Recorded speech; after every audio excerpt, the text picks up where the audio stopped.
Soalnya beliau juga tahu-tahu itu umur 17 tuh menampakkan diri terus bilang kalau ya leluhur untuk gambarannya sih kayak prajurit keraton Jogja gitu ya.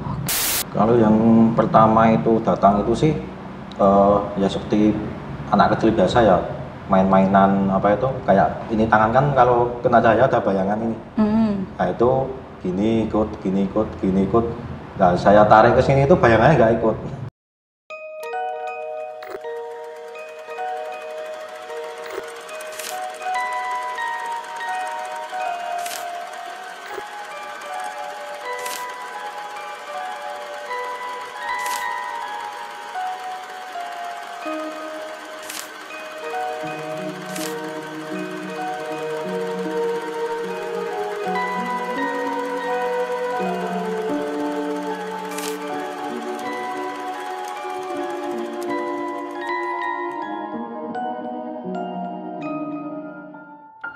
Assalamualaikum warahmatullahi wabarakatuh. Salam rahayu, rahayu, rahayu bagi kita semuanya. Kita berjumpa lagi dalam sesi obrolan santai, tentunya bersama saya dan Mbak Noven. Oke, dan tentunya hari ini seperti biasa kita nggak cuma berdua, tapi hari ini ada tamu yang lebih istimewa daripada biasanya. Siapa Om? Siapa ya? Iya. Siapa? Oke, hari ini kita kedatangan Mas Vicky Kurniawan.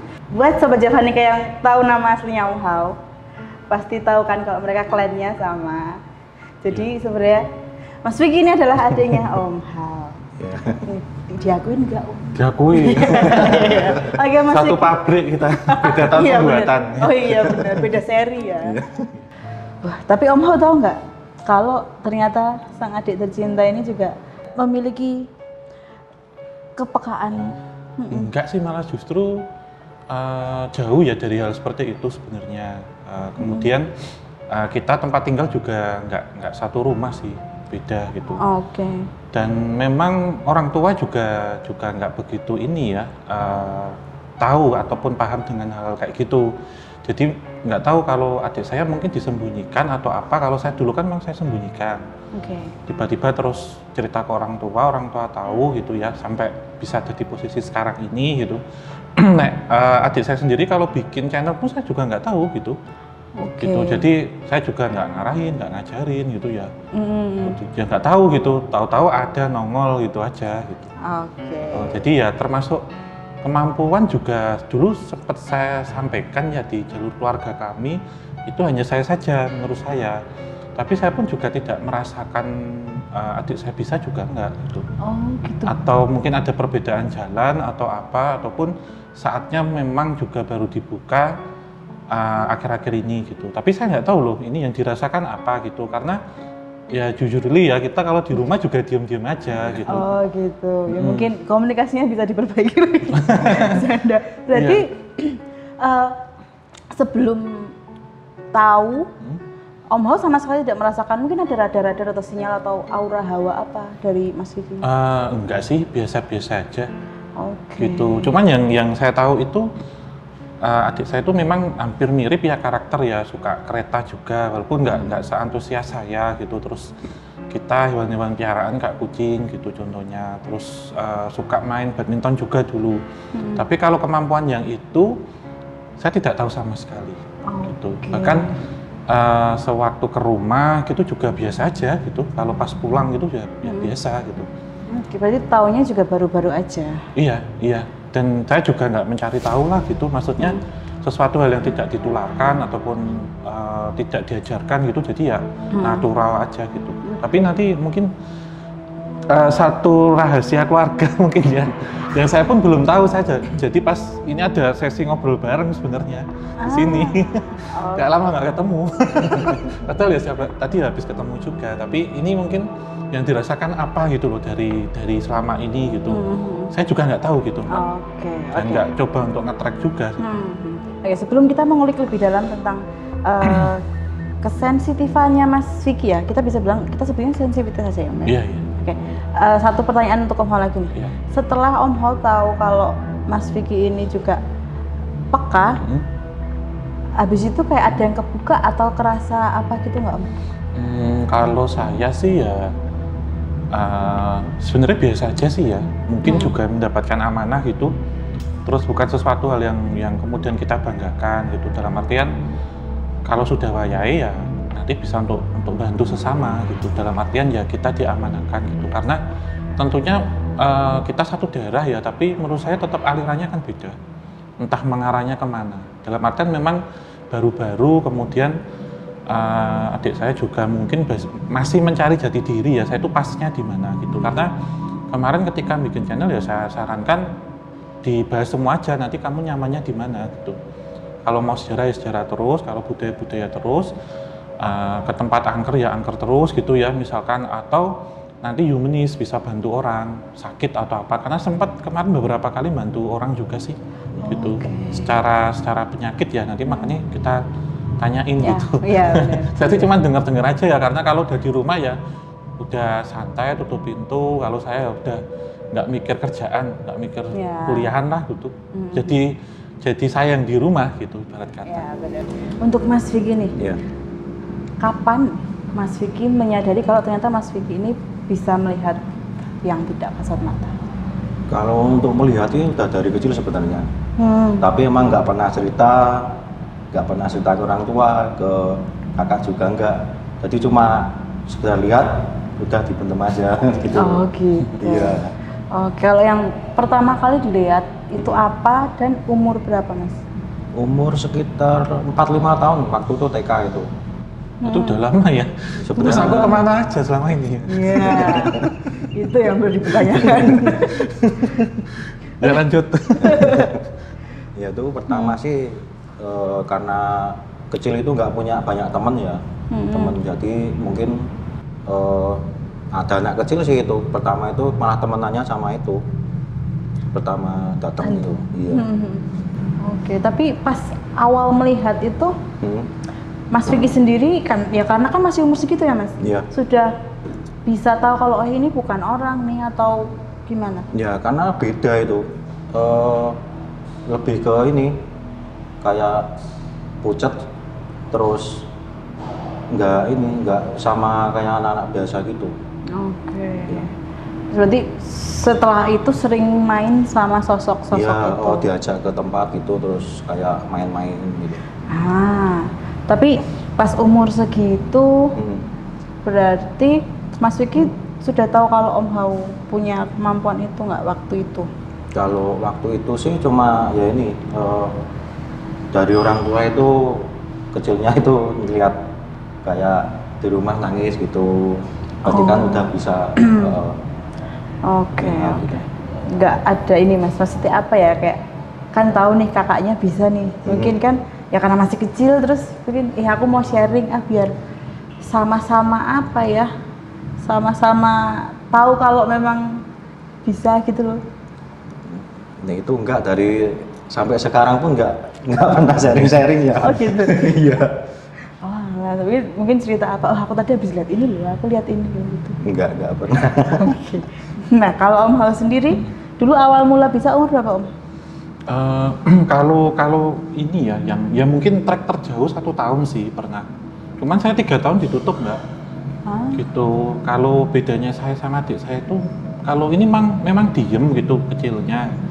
Kalau saya itu lebih aktif memang, lebih nakal saya gitu kecil. Terus dikhawatirkan keluarga juga gitu. Makanya saya ditutup. Tapi saya juga baru dengar hari ini juga gitu.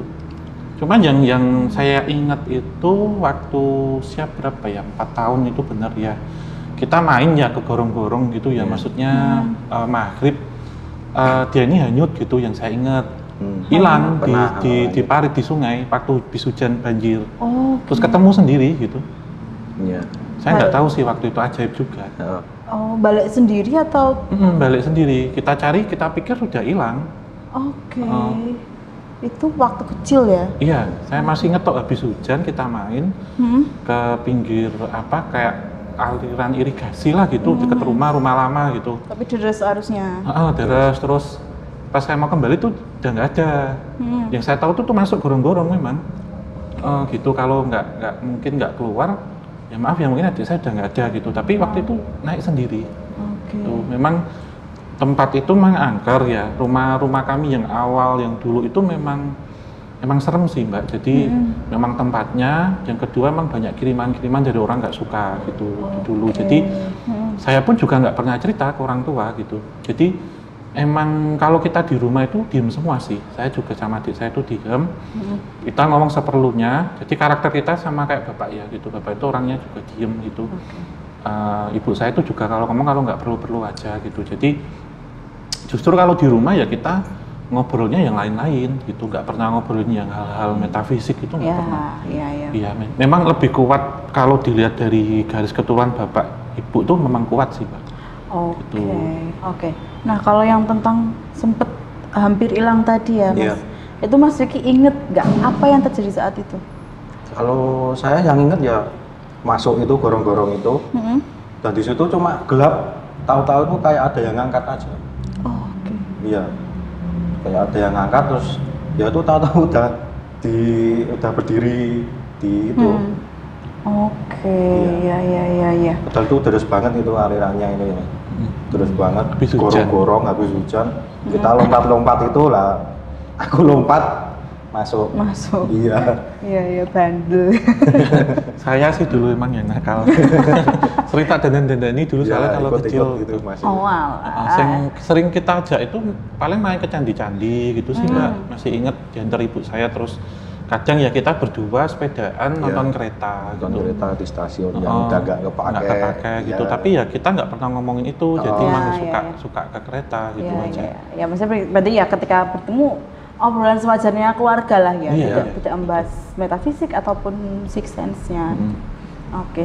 Nah tapi nih antara Om Hao maupun Mas Vicky, kalau yang tentang yang sosok mengangkat waktu Mas Vicky di gorong-gorong itu, ada yang tahu nggak?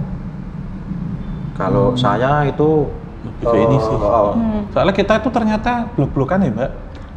Kasarannya ini tuh maaf ya, ini tuh lebih ke Mataram, saya lebih ke Majapahit gitu. Dari garis ibu lebih kuat, kalau adik saya memang dari garis bapak sih yang Jogja gitu. Kalau saya kan lebih ke Jombang ya, lebih ke Jawa Timur gitu. Karena lahirnya di Jombang mungkin dan adiknya di Jogja. Iya benar. Iya. Oke, nah gimana Mas Vicky? Tahu nggak itu siapa? Kalau itu sih yang ini ya, kalau yang ikut sekarang saya ini, soalnya beliau juga tahu-tahu itu umur 17 tuh menampakkan diri terus bilang kalau ya leluhur untuk gambarannya sih kayak prajurit keraton Jogja gitu ya. Dan kalau ada yang diamanahi juga, ada yang membutuhkan yang itu hal positif, bisa panggil beliau gitu. Mungkin kalau saya sih yang tolong saya dulu beliau itu. Iya. Oke. Nah, tadi kan sempat Om Hao juga membahas kalau ternyata orang tua Om Hao sama Mas Vicky ini kan sama-sama ternyata memiliki garis keturunan kerajaan ya. Iya. Apakah kalau itu menurut Om Hao, apakah itu yang menyebabkan Om Hao dan Mas Vicky bisa mewarisi kemampuan ini? Itu bisa sih Mbak.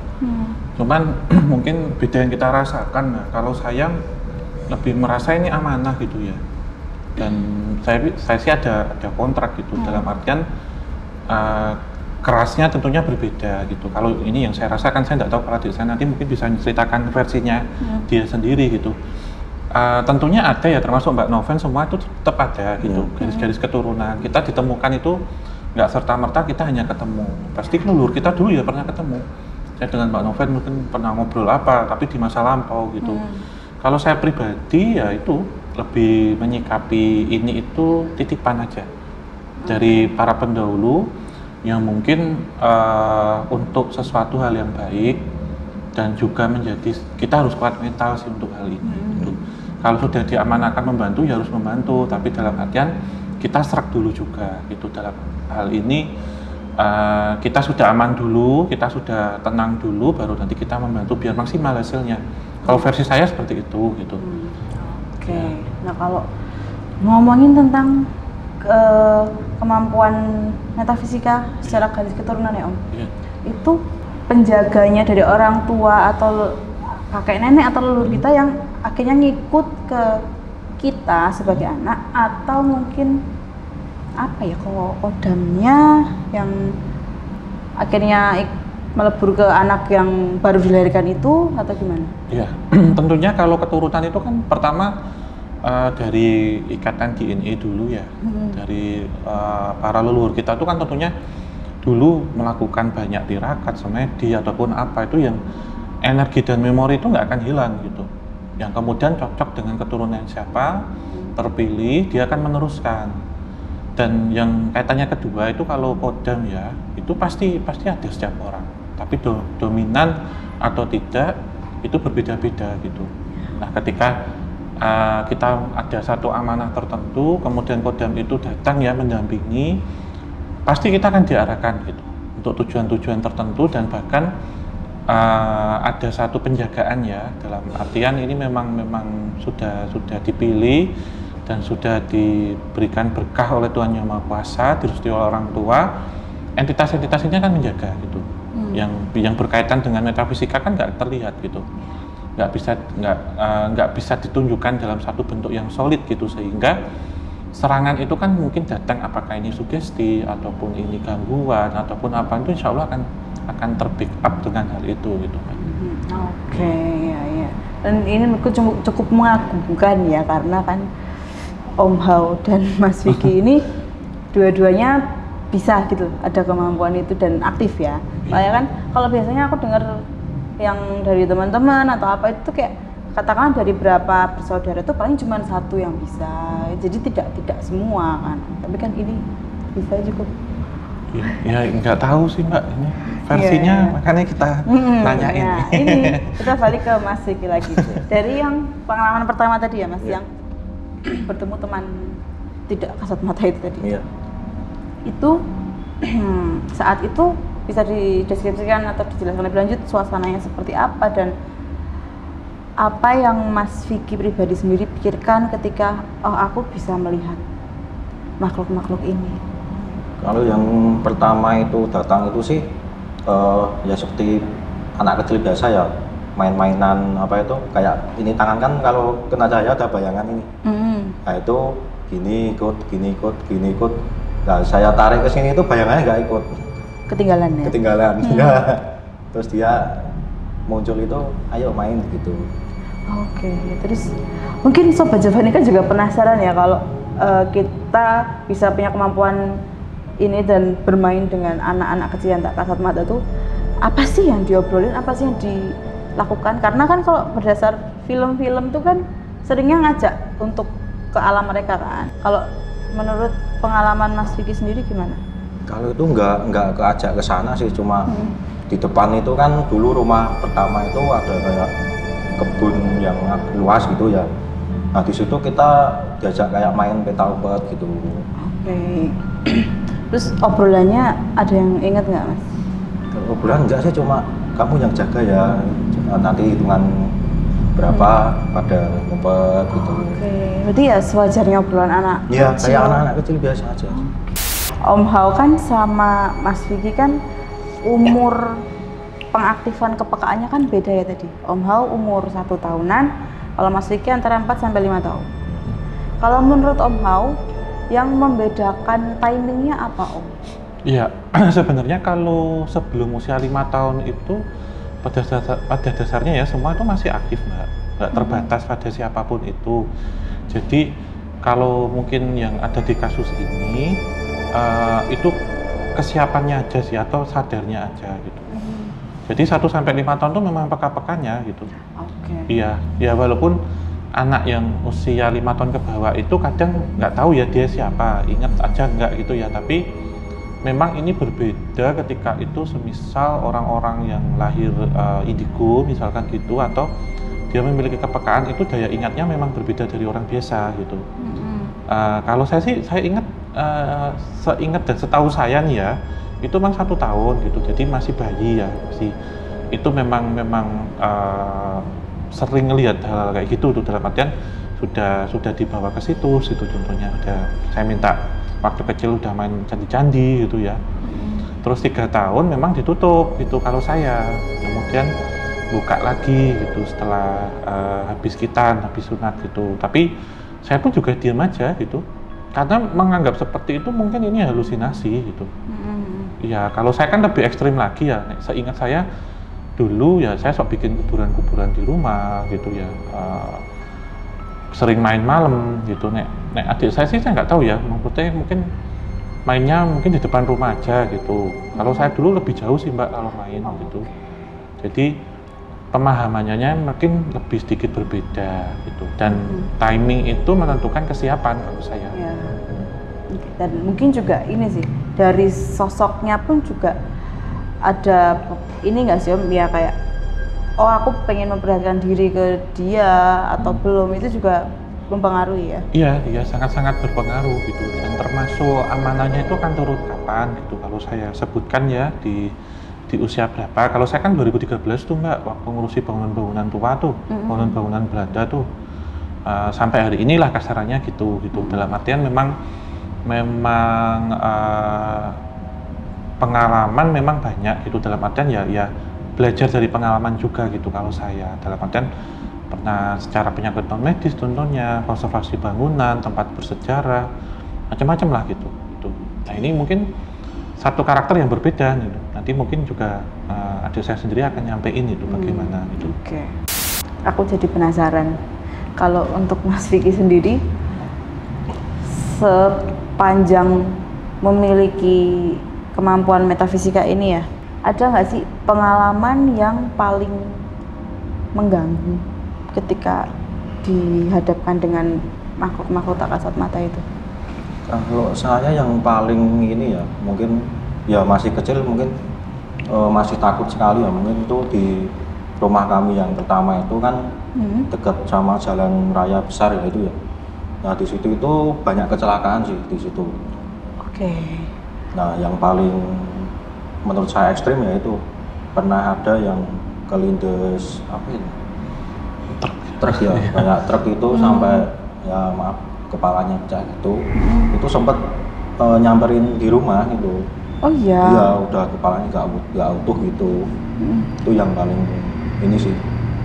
Itu pas nyamperin minta tolong atau? Ya cuma diem aja kayak ya mungkin minta tolong atau gimana ya. Tapi memang waktu kecil sih belum bisa ini. Komunikasi. Iya komunikasi lebih ini. Itu kisaran masih umur 4-5 tahun itu tadi juga atau? 5 tahun. 5 tahun ya. Tahun 99 sih Mbak itu. Ya 99 ya. Saya nggak tahu kalau itu datang ke sini ya. Kalau versi saya kan lihat realnya Mbak saya. Kejadiannya langsung? Karena waktu itu hanya selisih 50 meter dari rumah. Iya. Dekat banget ke utara persis. Kejadiannya itu kan pas hujan, terus pas saya main badminton sama tetangga waktu itu. Pas kejadian pers itu ya saya lihat gitu, belum ditutupin gitu. Belum dievakuasi, pas ditutupin pernah tak lihat gini. Versi saya gitu ya, lihat real, tapi memang waktu itu saya sudah tidur, saya nggak tahu adik saya posisinya apa gitu ya. Tapi memang gawat sih ya. Jadi belakang rumah kita yang dulu itu juga ada kerajaan gaib. Jadi sering kemasukan ular ya. Terus juga guna-guna gitu lah. Ini nanti tak tanya ini dulu gimana gitu. Nah kalau versinya Mas Vicky nih ya, kita tanya versi Mas Vicky. Pas di rumah lama itu apa aja yang Mas Vicky rasakan dan lihat? Yang masih tak inget itu ini ada kiriman itu tapi nggak bisa masuk. Jadi meledak di atas. Bentuknya kayak bola api itu, tapi nggak bisa masuk. Banaspati, Banaspati bukan? Iya modelnya. Ya itu yang saya ingat itu. Jadi meledak di atas di rumah itu, di gunung-gunungan rumah itu meledak. Tapi saat itu Mas Vicky belum tahu kan kalau itu kiriman? Nggak tahu, cuma kaget aja gitu. Ada meledak gitu. Terus tapi nggak ngomong ke orang rumah atau ke omong? Nggak pernah ngomong sih. Emang suka nyimpen sendiri. Iya, emang lihat terus udah nggak cerita-cerita, udah simpen aja. Tapi kalau Om Ho tadi kan juga nyebut bahwa alirannya mungkin beda dan ada ngeblok juga ya.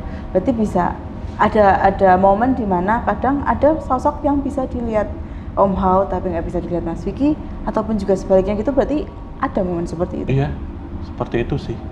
Makanya kan ini mungkin gini ya, Saya juga pernah ngobrol sama Mbak Sarah sih gitu. Kadang yang Mbak Sarah lihat itu saya tidak lihat, yang saya lihat Mbak Sarah nggak lihat gitu. Jadi terkadang entitas itu akan cocoknya dengan siapa, energi itu akan lebih dekat dengan siapa, dan kita akan lebih ini sih Mbak, kayak apa? Kita nyamannya dengan siapa gitu. Kayak misal kita mau ke Jakarta nih, sama-sama naik kereta nih ya, mungkin saya lewat jalur selatan, Mbak lewat jalur utara tuh. Jadi sampai ketemu di Jakarta, tapi nanti setelah kita ketemu kita cerita pengalaman tadi ngeliat apa, misal oh saya lewat selatan, lihat gunung-gunung, lewat terowongan gitu ya. Mbak Noven lewat utara, tadi saya lihat pantai gitu, ya seperti gitu. Kita hanya satu jalur gitu, jadi mungkin juga persepsi ataupun pemahaman teman-teman kalau yang memiliki kemampuan supranatural, sixth sense ataupun indera indigo itu nggak bisa merantasi semua, spesialis kita. Ya kayak halnya dokter pun sama gitu ya, bahkan di bidang-bidang tertentu pun sama-sama jual sambal aja kan nggak semuanya sambal tomat kan, ada sambal terasi, ada sambal matah lah gitu, dan beda-beda, kita pun sama gitu Mbak. Tadi kan yang menurut Mas Vicky pengalaman paling mengganggu itu kan yang melihat korban kecelakaan tadi ya. Nah itu aku penasaran, mengganggunya itu apakah karena visualnya atau sosok itu berkali-kali datang ke rumah? Ya berkali-kali juga visualnya, soalnya kaget pertama itu kok nggak utuh gitu. Terus ya beberapa kali sih, mungkin tiap malam lah gitu, sampai 3 harian lah. Itu mesti malam itu cuma datang aja kayak melihat, terus dia balik lagi ke kejadian lagi. Ke TKP-nya ya? Oke, tapi ya sama sekali nggak ada komunikasi dan Mas Vicky-nya juga nggak mencoba untuk? Nggak mencoba komunikasi sih, cuma lihat aja udah. Oke. Tapi sebagai anak kecil ya Mas, itu pas melihat sosok seperti itu nggak takut kok? Ya takut sih kalau takut itu, tapi kan cuma udah nggak nangis nggak gitu, nggak, cuma lihat terus paling lari tutupan aja. Iya. Tapi maksudnya sampai bisa memendam, maksudnya nggak cerita ke orang tua, nggak cerita ke kakaknya kan, kayak wih berani banget. Tapi apakah sosok itu tadi sosok dengan visual seram pertama yang Mas Vicky lihat? Iya, yang paling serem itu sih yang pertama lihat. Karena sebelumnya cuma anak kecil gitu kan nggak serem, malah seneng main itu. Oh iya sih, karena temen juga. Iya, karena temen gitu. Tapi kalau yang setelah yang korban kecelakaan itu, ada lagi nggak yang serem tapi ternyata itu adalah penghuni rumah atau di sekitaran rumah? Kalau di rumah itu juga ada sebenarnya, itu juga kiriman juga. Sosoknya itu tinggi besar gitu. Kalau malam itu ya kayak melototin gitu. Kalau malam itu. Kalau pas saya lihat ya melototinan ke saya. Oke, tapi juga tidak terjadi komunikasi atau apa? Enggak. Saat itu Mas Vicky merasakan kalau si sosok tinggi gede ini berbahaya atau gimana gitu nggak? Kalau itu sih cuma yang saya rasain hawanya itu jadi panas, terus kayak orang tua itu marah-marahan gitu. Ya. Berarti itu sosoknya di dalam rumah? Di dalam rumah, di atas di gunung-gunung itu. Sama sih itu. Om mau lihat itu juga? Sama sih Mbak, itu kayak nyengkram gitu, saya pernah sih tidur kayak tindian gitu. Terus adik saya itu waktu kecil, maaf ya, itu keluar masuk rumah sakit gitu. Iya, sering sakit. Terus ya sempat sih Bapak Ibu nggak akur waktu itu. Terus akhirnya kita putuskan untuk pindah waktu itu, karena sudah nggak bawa hoki lah. Dan saya cuman waktu itu juga, saya masih SMP juga waktu itu. Jadi saya pun sudah tahu dengan kejadian-kejadian itu, tapi orang tua itu nggak terlalu ini ya, nggak, maksudnya apa sih itu gitu maksudnya. Jadi ya cukup tahu aja gitu. Padahal Om udah ngomong juga ke orang tua. Lihat tentang itu gitu. Jadi ya kadang ada sosok kayak kuntilanak gitu, terus bau tanah kuburan gitu ya di rumah gitu. Memang nggak enak sih waktu itu sih Mbak. Maka dari itu pindah ya. Ternyata saya baru tahu hari ini juga sih, adik saya bisa tahu gitu tentang hal itu gitu. Oke, yang sama-sama melihat sosok gede ini tadi. Itu sinkron sih, kita ngelihat bareng berarti. Tadi kan pengalaman mengganggu ya, paling mengganggu. Iya. Kalau yang pengalaman paling unik apa? atau hal yang paling unik yang pernah dilihat dari makhluk-makhluk astral itu? Kalau pengalaman yang unik sih belum lama ini ya Mbak. Itu karena saya penelusuran di tempat yang terbengkalai udah nggak terpakai gitu. Dan kemarin itu di tempat di salah satu kampus swasta ya. Itu karena memang dulunya itu kampusnya itu sebelum dibangun itu bekas komplek pemakaman Cina. Oke. Nah, di situ emang komunikasi dulu dan beliau tuh cerita kalau ada satu peti mati itu yang belum terangkat gimana. Ketinggalan. Ya, ketinggalan di situ. Nah, waktu kita ke lorong, nah itu saya dari belakang tuh melihat itu kejadian pertama yang unik ya. Itu melihat live vampir itu di situ. Oh iya. Iya. Vampirnya Boboho loh tapi. Iya, itu. Satu ini sudah lading vampir. Tapi kan kalau yang di film-film ya, kita lihatnya kan ya bentuknya seperti itulah yang pakai baju tradisionalnya, terus tangannya selalu begini dan loncat-loncat. Ya. Kalau yang dilihat Mas Vicky saat itu gimana deskripsinya? Kalau itu dia nggak loncat Mbak, jadi cuma ngambang gitu di lorong terus dia ke kiri, jadi langsung masuk gitu. Oke. Ya, kalau itu sih menurut saya ya mungkin saya diajak ke sana untuk tempatnya yang belum keangkat itu sih. Itu sosoknya laki-laki apa perempuan? Itu laki-laki itu loh. Kalau dari belakang ya, dia kan belakangi saya. Mungkin mau ngajak ke tempatnya itu. Terus itu akhirnya diikutin nggak sama Mas Vicky? Ya mungkin kalau saya sih pertimbangan ini ya tempat mungkin nanti salah tempat atau nanti kalau saya ke situ terbongkar itunya mungkin pindah lain aja gitu. Nggak ikut itu. Seperti yang kita tahu kalau Om Hao kan spesialisasinya adalah retrokognisi. Kalau Mas Vicky sendiri apakah juga sama atau ada spesialisasi lain? Kalau saya sih nggak bisa ya retrokognisi. Mungkin beda ya. Tapi kalau beberapa sampai saat ini sih malah lebih ke nolong orang. Dalam hal menyembuhkan sakit? Ya sakit yang bukan medis ya. Ya. Bisa diceritain Mas pengalaman pertamanya dulu nih pas menyembuhkan sakit non medisnya orang? Kalau pertama sih teman kerja ya itu kena ini guna-guna mantannya situ. Oh, pernah. Guna-guna cinta berarti. Iya betul. Itu gimana tuh Mas? Kalau itu sih ya pertama cuma cerita gini. Terus saya disuruh ke rumahnya. Dan ternyata ya itu ada yang kiriman dari itu. Ya, sorry, yang diguna-guna ini yang laki-laki atau perempuan? Oh, yang perempuannya? Iya, cewek. Bentuk guna-gunanya apa? Apakah dimasukin paku atau gangguan horor atau gimana? Kalau itu cuma dia tuh merasakan kalau habis maghrib seperti itu tuh tangannya kaku, nggak bisa jalan. Ya itu kan karena terus cerita diajak balik kan itu nggak mau. Nah itu sosoknya juga di situ dan saya tanya emang untuk nyakitin mantannya itu gitu. Itu sosoknya apa? Kalau sosoknya sendiri sih berupa itu kayak kukunya panjang itu, jadi kalau dia itu nyengkrem gitu. Oh, mau dicengkrem? Nyengkrem gitu. Mbak. Pas proses pembersihannya gimana Mas? Kalau itu kan saya emang diamanai ya dari umur 17 tahun itu sosok yang penjaga saya itu leluhur itu kan bilang kalau ada yang minta bantuan silahkan tinggal panggil saya. Dan ada ya kayak doa atau mantra tertentu lah yang bisa manggil gitu.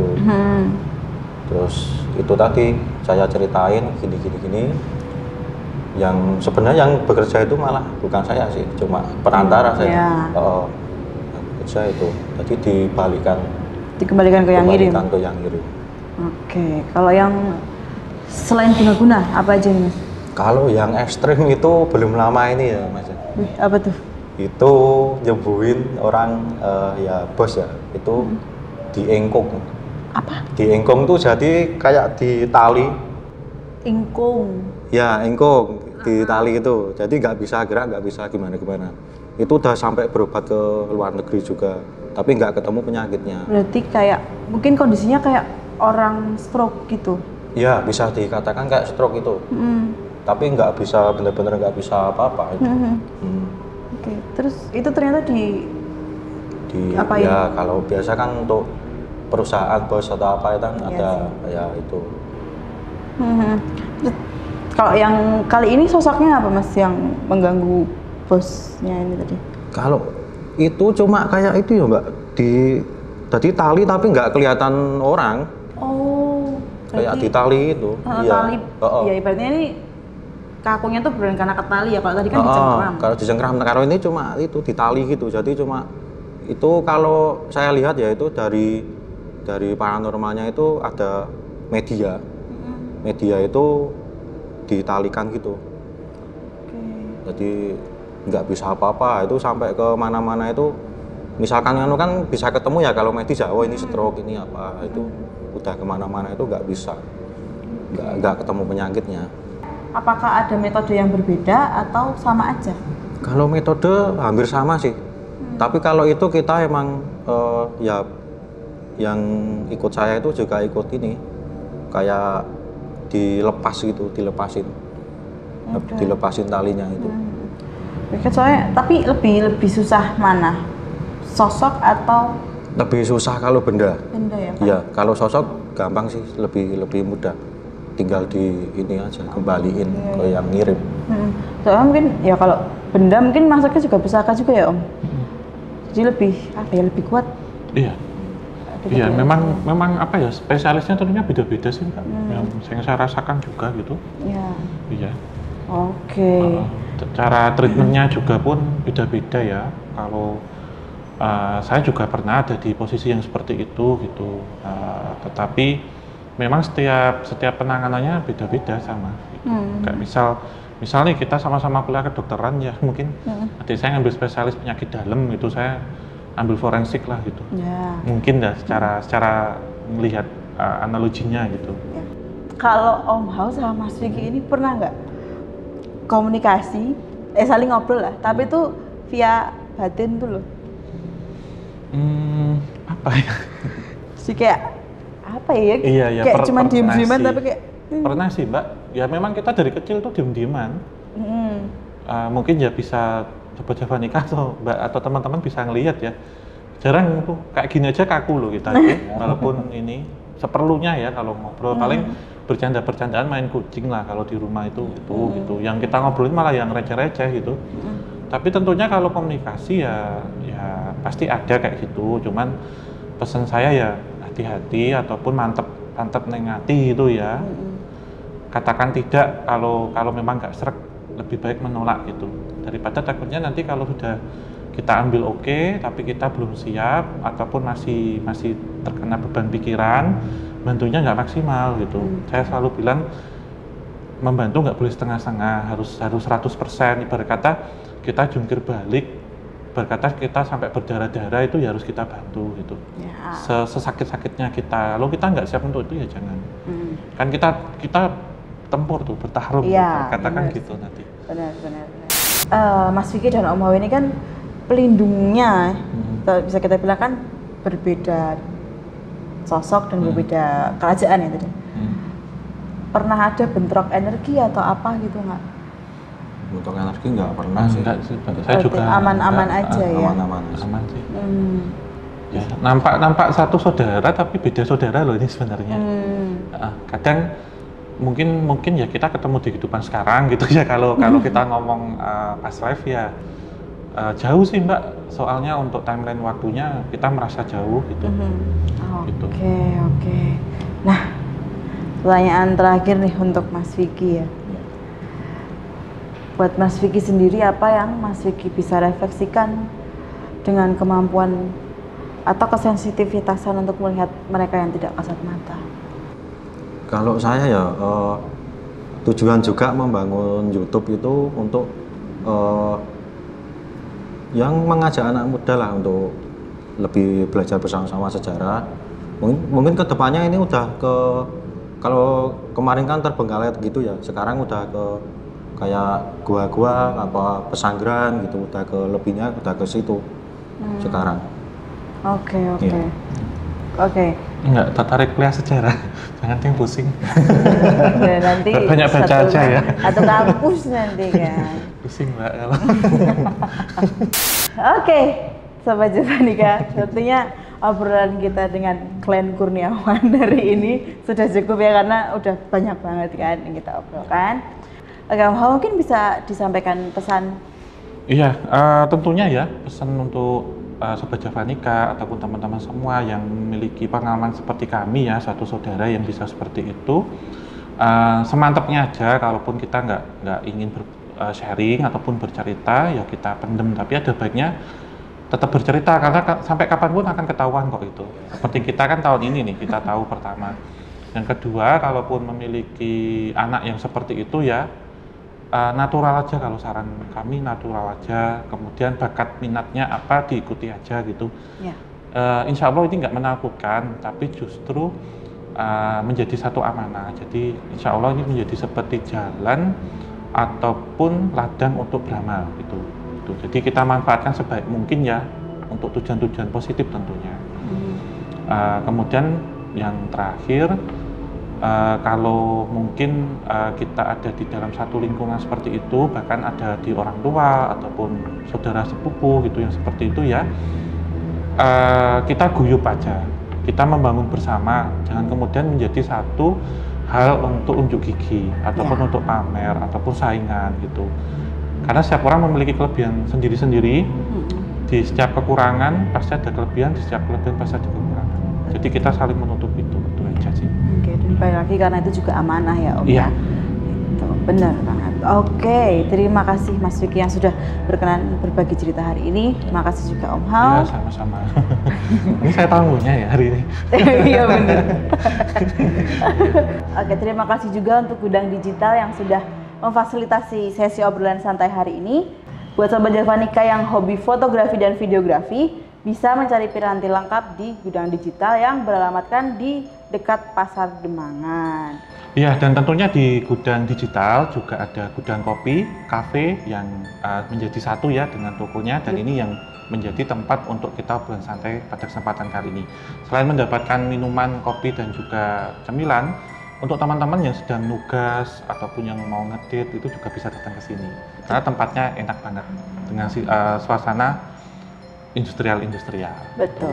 Ya, dan tentunya selain ada kisah tanah Jawa, juga ada dongeng tanah Jawa. Jadi untuk Sobat Javacil yang usianya belum ada 7 tahun gitu.